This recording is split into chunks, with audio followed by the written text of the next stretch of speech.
याद रखना, ये भारतीय जनता पार्टी इस्तेमाली पार्टी है। पहले इस्तेमाल करती है फिर बर्बाद करती है। कि ये चुनाव नई सरकार बनाने का है और नया बिहार बनाने का है। नया बिहार का मतलब हुआ कि नौकरी की बहार आने वाली है। तेजस्वी हर घर को नौकरी देने जा रहे हैं। ये भाजपा वाले जो बंडल इकट्ठा करते हैं, ये बंडल लेकर के हमारे बिहार को, देश को गिरवी रख रहे हैं। ये भाजपा का बंडल राज चलने वाला नहीं है, भ्रष्टाचार का बंडल राज चलने वाला नहीं है। इस बार नौजवानों का पलायन नहीं होगा, बीजेपी का पलायन होगा।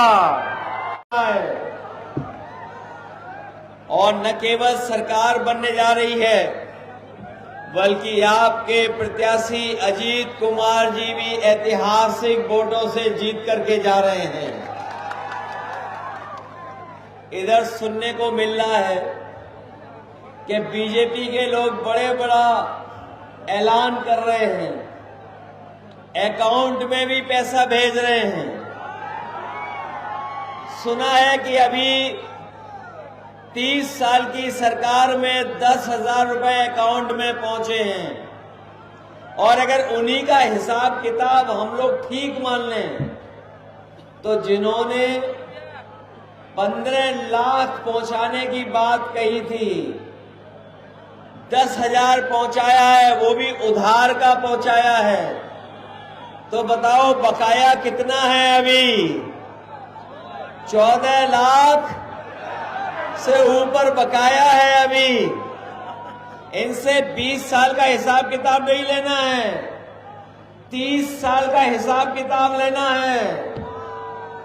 और इनके जो चुनावी दूल्हा हैं, मुख्यमंत्री के प्रत्याशी, वो अब रोड शो में भी नहीं दिखाई दे रहे हैं। शो में नहीं दिखाई दे रहे हैं, किसी शो में। और जिन्होंने उनका वीडियो तस्वीर देखी होगी कि वो भी जान गए हैं अब कि अब वो मुख्यमंत्री बनने वाले नहीं हैं। इसीलिए वो दूसरों के गले में माला पहले ही डाल दे रहे हैं। याद रखना, ये भारतीय जनता पार्टी इस्तेमाली पार्टी है। पहले इस्तेमाल करती है फिर बर्बाद करती है। इन्होंने क्या कहा था कि किसान की आय दोगुनी कर देंगे। धान की कीमत किसी किसान को मिल पा रही है क्या? न धान की कीमत मिल पा रही है, न डीएपी, न खाद, न कीटनाशक दवाई। और महंगाई कहां पहुंची है? जो लोग कहते थे अमेरिका का डॉलर और रुपया का तुलना करते थे, बताओ आज अमेरिका समय समय पर हम लोगों को डरा रहा है कि नहीं डरा रहा है? जो विश्व गुरु बन रहे थे, जो विश्व गुरु बन रहे थे, अमेरिका के सबसे बड़े राष्ट्रपति, इनको समय समय पर धमका रहे हैं और टैरिफ लगा रहे हैं। टैरिफ का मतलब यह हुआ कि आपके कारोबार, आपका उद्योग बंद होगा, कारोबार बंद होगा, उद्योग नहीं लगेंगे। इसलिए राजनीति को संकट में डालने का काम किया है।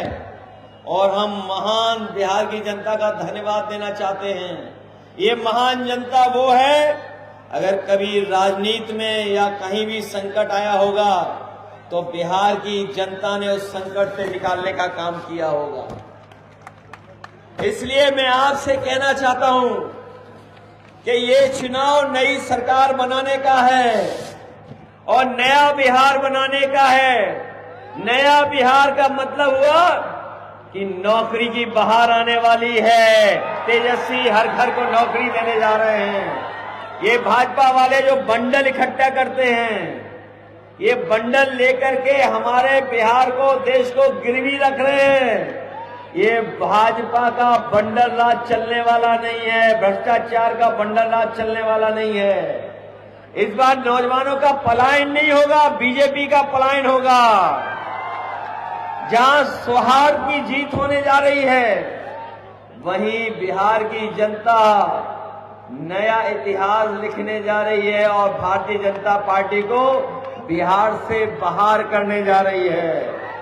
यहां उत्तर प्रदेश के लोग हमें दिखाई दे रहे हैं, बॉर्डर के लोग हैं। इन्होंने मिलकर के अवध में हराया था, हम लोग मगध में भी हराएंगे।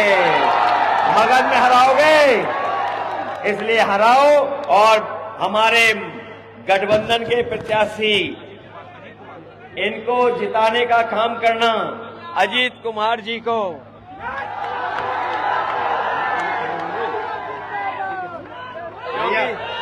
समय नहीं है, मुझे समय से पहले जाना पड़ेगा, नहीं तो हो सकता है यहीं पे रात गुजारनी पड़े। कल फिर कार्यक्रम है, मुझे पूरा भरोसा है जिस जोश और उत्साह के साथ आए हैं, इसी जोश उत्साह के साथ आप मतदान कर देना, लाइन 10 को जिता देना। यही निवेदन, यही अपील मैं करने आया हूं। मुझे पूरा भरोसा है तेजस्वी मुख्यमंत्री बनेंगे और बिहार को खुशहाली के रास्ते पर ले जाएंगे। भैया